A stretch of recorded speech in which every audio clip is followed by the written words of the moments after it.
welcome to the current episode of Sippin' with Steven. A little rotation on this, and that it's Sippin' with Stevens. My good friend Stephen Fante is with me from Limestone Branch Distillery. And by way of introductions, Stephen is the National Brand Ambassador for Limestone Branch Distillery. He's going to tell us a little bit about his product, about his distillery, and all the fabulous things that are happening down at Limestone Branch. So without further ado, Stephen, would you talk to the folks with the Sippin' with Steven audience and give us an overview of why everything at Limestone is fantastic and a great place to visit?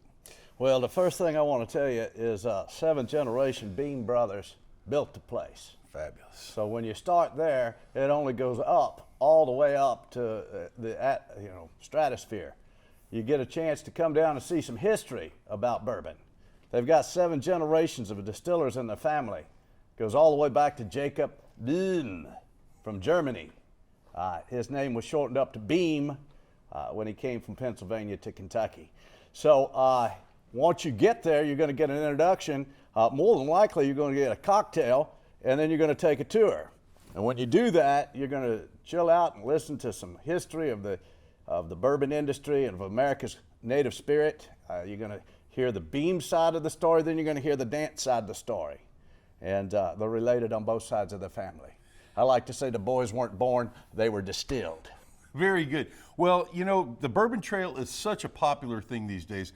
Every distillery has their own unique approach and how they tell the story of how they make their product and what their products are. If you would do the Sippin' with Steven audience a favor, I see these lovely 4 bottles laid out in front of us. If you could give us a brief overview, because one of the things I'm really excited about that I think you all do a fabulous job with is donating $1 back for every bottle of Yellowstone bourbon that you sell to the National Park Conservancy. I think that is fabulous, and would love for you to expand on that and also your products here. So, well, if you're going to drink bourbon, why not drink for a cause? Yellowstone Select goes back to the National Park Conservancy. Of a bottle that you go through, a percentage goes back. So therefore, drink more Yellowstone and save our parks. And be a That's good what I American. like to say. Yeah. At 93 proof, this product is extremely smooth and drinkable. It's a 7 and 4 year mingle. The 4-year distillate is off pot stills. The 7-year distillate is a rectified juice off a column still someplace in the state of Kentucky. I can't tell you, I'm on a non-disclosure agreement. Might have been heavenly, but we can't say. I understand. And in that, what I'm telling you is this is done like a blended scotch. What other bourbon do you know of that's done off a pot and a column still, with 2 significantly different mash bills? Mr. Beam's mash bill, 75% white corn, 13% rye, the rest in malted barley, and then the Heavenly Place has a 68% corn, and it's a yellow corn. So it gives an extremely great flavor characteristic, a depth of what most bourbons do not have. We've got a limited edition in the center, comes out once a year. It's a stretch for Mr. Beam. This is the 2021 limited, and it's finished in a wine cask, an old school, very aged wine, which gives it a old dusty kind of taste. This is a single barrel of Yellowstone. You have to come to the distillery to get this. You have to take my tour. God help you. You get to take the tour, right? You don't have to, you get to. Well, that's true. And then at the end of it, we pick a barrel. And then we pick the proof of that barrel, because proof influences the flavor characteristics of a barrel of bourbon as much as the master distiller or the barrel house manager. So those are 3 of our products, and then the passion product of Mr. Beam is the gin. Mr. Beam is a landscape architect from Purdue University with a master's degree. He's in horticulture. He's planted everything at the distillery. You come to the distillery, it should be called the Gardens of Limestone Branch. Very nice. Well, you know, one of the things that I always tell people, because they call here since we're the start of the Bourbon Trail and ask, where should we go? The drive down to Lebanon, Kentucky might be one of the nicest drives you ever had when you're not on a time crunch. You drive down there, you go to Bardstown, you get to see a little bit of the beauty of what is central Kentucky. You go down and you get, now I'm finding out, as I knew, but I'm telling our audience, that they get this history component. They get this complex product that is unlike anything else that's out there. So if I'm making a booking of a Bourbon Trail endeavor, how could you not have Limestone Branch on this? You would, to me, I would start at the Fraser as the official starting point of the Kentucky Bourbon Trail, take a lovely drive down to Lebanon, Kentucky, and go to Limestone Branch, and then make your third choice after lunch somewhere, another call after that. First choice for me would be to go to Independent Stave and take the barrel house tour. There's not very many barrel cooperages that give a tour, and they give a tour. It's just like 3 minutes from our distillery. Go visit Independence Dave, watch how they make the barrel, fire the barrel, tear the barrel apart, and repair it. Find out what the hardest working job in the bourbon industry is, Right. and then come over to us, a craft distillery off of pot stills, and see how it was done back in the 1800s. Well, we've got a Rolls-Royce Vendome still, so it's not quite the 1800s, but it's off pot stills, and it's of that influence. And then visit one of the bigger distilleries. That sounds like you just made an itinerary for a whole bunch of folks that are going to be watching this particular episode.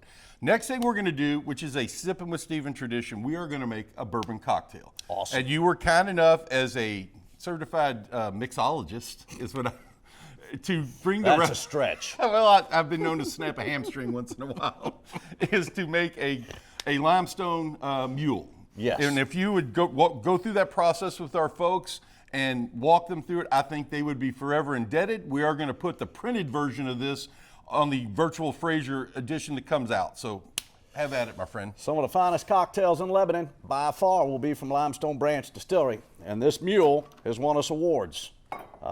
We just took an award recently for it. And Derek is our craft cocktail specialist amongst everybody. We cross-train at the distillery.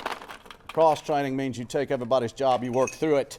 And at our distillery, everybody knows how to make a cocktail except Stephen Fante. So today we're going to do the best at making this mule, just like Derek would, where he won his award. I'm going to take some Yellowstone Select, 2 ounces of it.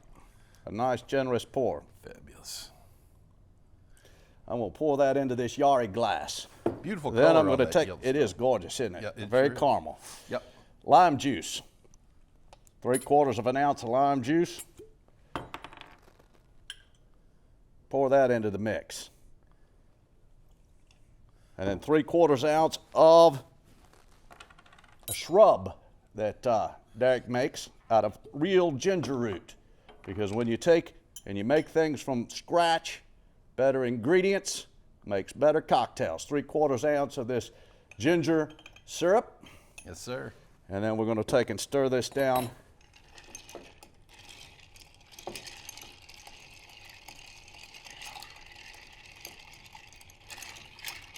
Heat stirs for 25 rotations. For time's sake, we won't do that today. Understand. We're going to take and add some ice to the actual glass.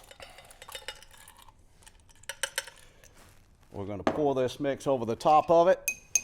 Oh, anticipation is killing me, my friend.